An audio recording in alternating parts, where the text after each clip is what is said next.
What is good, Ninja? OG over here from Player Essence, and welcome to another PE Nintendo Switch and gaming news video. Today we have some awesome information for you guys, so let's go ahead and get right into it. Nintendo moves 1.5 million software units in Japan over the course of 1 week. Now the following information pertains to Nintendo's sales in Japan for December 18th to December 24th, 2017. 1,475,081 copies of Nintendo platform video games in total, so that is first party, bigger third-party, and independent developers were all included. 750,728 units of Nintendo 3DS software were sold, while 713,053 units of Nintendo Switch software was sold. 11,300 units of Wii U software was even sold for the week, so really good pertaining to Nintendo sales in Japan.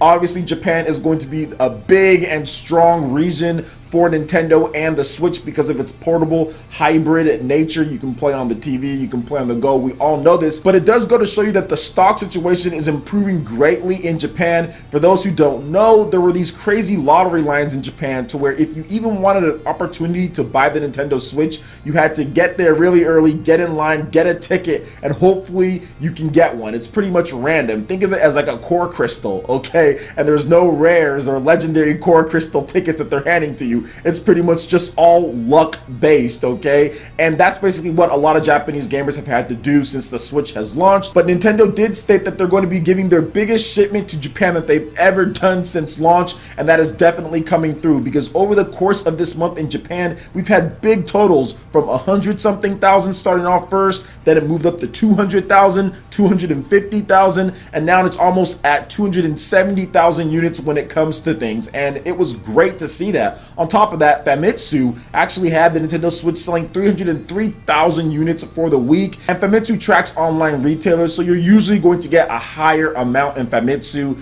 than in the media crate. So overall, Nintendo had a killer week. Huge amounts of software in the top 20 from their first party and third party. Games like Dragon Ball Xenoverse 2 made it back into the top 20. The One Piece port was in the top 20 as well. 1-2 Switch also made a sighting back into the top 20. Super Mario Odyssey, Splatoon 2, Legend of Zelda Breath of the Wild, all of those were within the top 13 or so in terms of media crate sales. So this was a big week for Nintendo, so they kind of analyzed it a little bit more. There was no other video game publisher or manufacturer that did anywhere near as good. 700,000 plus units of Nintendo Switch software is absolutely amazing to be selling that amount. But the Nintendo 3DS was no slouch either with 750,000 units. So it's good to see Nintendo doing well, and I think going forward, Nintendo Switch, in terms of it being their high-end type of hybrid that you can play, and the 3DS being their starter system or a system that you want, if you want a seasoned library of RPGs and games, you can pick it up for that. Plus it's at a really good price.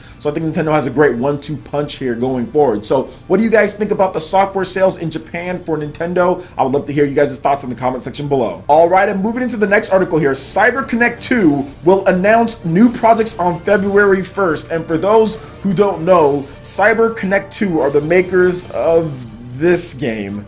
Oh, the Ultimate Ninja Storm franchise. Not to say that they're bad, they're really good when it comes to cutscenes and stuff, but they also made Dot Hack as well. So they're very competent developers. It's just, you never know what you're going to get with them when it comes to certain things. So let's go ahead and get into this article, and shout outs to Gamatsu for it. So Naruto and Dot Hack developer CyberConnect2 will announce new projects on February 1st, 2018. Company president and CEO Hiroshi Matsuyama teased that during the latest Game Kawaii live stream. Quote, rather than reminisce about the past 20 years, we will announce what kind of strategy we have planned for the next 10 years. Matsuyama said, we will announce new CyberConnect2 developments and new projects. According to the CyberConnect2 president, the announcements will come through press outlets such as Famitsu. He added that Famitsu does not know anything about what they are going to announce yet and will not be gathering all the necessary material for their coverage until January 11th. Now, in a separate Famitsu interview regarding ambitions for 2018, the CyberConnect2 president said, quote, I have been developing games for more than 20 years, and I'll soon announce our new 10-year plan for the future. I will reveal new business strategy of CyberConnect2. Please look forward to it on February 1st, 2018. So we have a little bit of time before we find out what they're going to be doing, but once again, they are the developers behind the Naruto franchise for Bandai Namco. And one of the things that CyberConnect2 does really well is like they're almost like a Michael Bay of Japanese video games. And what I mean by that is the Naruto games. Like the cut cutscenes, the animations, the explosions are all really good, but there's absolutely no substance within the game, and that's the thing that's going on with CyberConnect2. Now, Dot Hack was really good, but that was also a remastered game as well. So we'll see what happens when it comes to the new games and what companies they're going to be working with. I'm interested to see if there's going to be any more Naruto games, and if it's going to come to Nintendo Switch. CyberConnect2 has done nothing for the system, but they've published many games on Xbox 360, Xbox One through Bandai Namco, and of course their most recent title was the Dot Hack, which did okay in Japan in terms of sales. So I would love to see what they're doing next, and hopefully it does include some Nintendo Switch action, because they are really good, like I said, at the cutscenes and the direction of games. When you see all that stuff, it's amazing. Azura's Wrath, stuff like that is just so cool to look at, but the gameplay is always just kind of void of actual substance. So I'm hoping that their next games, or whatever they're doing, actually has a little bit more gameplay mechanics in there and depth for more core gamers, but we'll have to wait and see on that one. So what do you guys think about CyberConnect2 announcing some new projects soon? Let me know your thoughts in the comment section below. Alright, and moving into the next article here, this was actually something that I reported on a little bit in terms of part 1, and that was Xenoblade Chronicles 2, a big interview with director Tetsuya Takahashi, and I talked about a bunch of other things in that last video. Please make sure you check it out. It's on my channel. You'll see me talking about Xenoblade. It's one of my more recent videos, and I wanted to get into the second part because this was a lengthy interview and there's no way that I could go over all of it in one video. So I am going to go over the next part, and this was an interview with 4Gamer, and let's go ahead and get into the first part here. So 4Gamer wonders why Monolith Soft went from Xenoblade Chronicles 1 to Xenoblade Chronicles X, then moved back the numbers with Xenoblade Chronicles 2, and Takahashi explained that X was the title of the axis of quests and the exploration based on the open world, which resulted in having a very different direction from 1.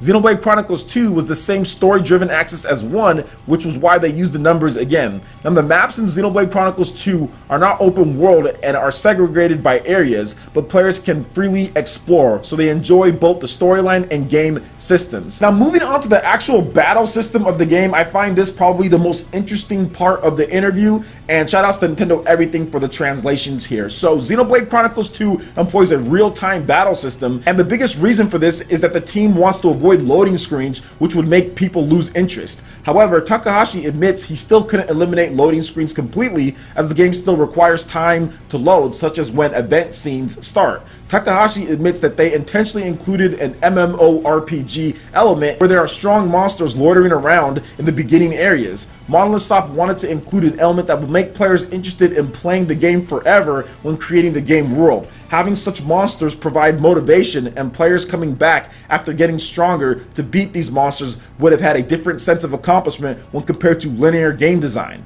They also wanted to make the monster algorithms more elaborate than the first Xenoblade. 4Gamer also noticed that the party member amount is changed from Xenoblade Chronicles X's 4 to 3, when they wonder if the reason is because the separation between drivers and blades, hence an actual total count of 6 characters. Takahashi confirms this and also says that having 8 characters in battle would greatly affect resource management and processing speed. There are about 40 blades in the game, including the common ones. More blades will be added with post-release updates, which is so amazing and exactly what I wanted. Thank you so much. And this is including the expansion pass. However, Takahashi also says that not all rare blades are actually rare. The highest graded common blades, which are 4 stars, are more powerful and difficult to obtain than some rare blades that are on the low rank and more common to obtain. So I can definitely see that. There are some blades in here like Perun. I mean, I'm not sure if she's like one of the lower ranked ones. She only has 1 auxiliary core slot. So, I mean, that's kind of lame. You're supposed to be a rare blade and all you have is 1 slot. There are common blades that have more than 1 slot. So I can see what he's saying here, but I also think that they need to update when it comes to rare blades and all that. They need to update the type of luck based in terms of like how you get the rare blades, because there are some people that are sitting there farming core crystals over and over and over and over and can't get all of the rare blades. Some people even starting over to try to get Cosmos because it's just too hard to get her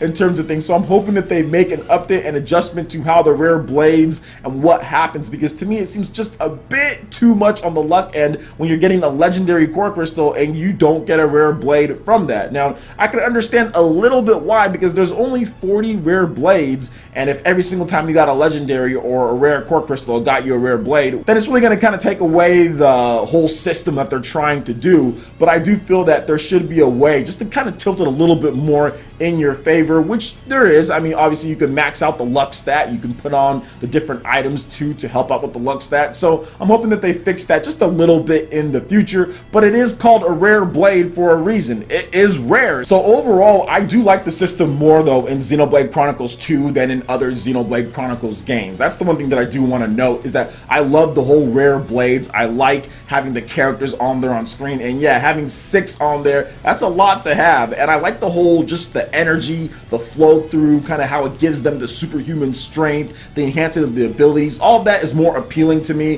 than what the systems in Xenoblade Chronicles 1 and Xenoblade Chronicles X had. I like the relationship between drivers and blades. It all makes sense to me, and it works really well for the game that they were trying to create in this one, especially with the story with Rex and Pyra and the Titans and all of that. So I love Xenoblade Chronicles 2. You guys know this. I've put over 100 hours at this point in the game. I'm really happy about that, but I still need to play it more. Still not done. Still got a lot of content to go through. So I'm extremely happy, and I'm going to be playing this game well into 2018. So what do you guys think about Xenoblade Chronicles 2 and what Tatsuya Takahashi had to say here? I would love to hear you guys' thoughts in the comment section below. Alright, Ninja, that wraps it up for this video here. Go ahead and check out the links in the description below. We've got Facebook, we've got Twitter. Go ahead and give us a like and a follow on our social media. Really helps us spread the content of Player Essence across the interwebs in addition to YouTube. Also, make sure you check out our Patreon and YouTube live gaming page and consider supporting Player Essence. When you do so, it gets you access to all sorts of cool benefits, perks, rewards, and emotes via YouTube sponsorship. So check out the link in the description below. Consider supporting Player Essence right here on YouTube.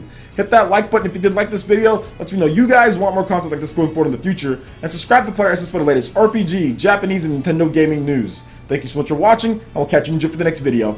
Peace.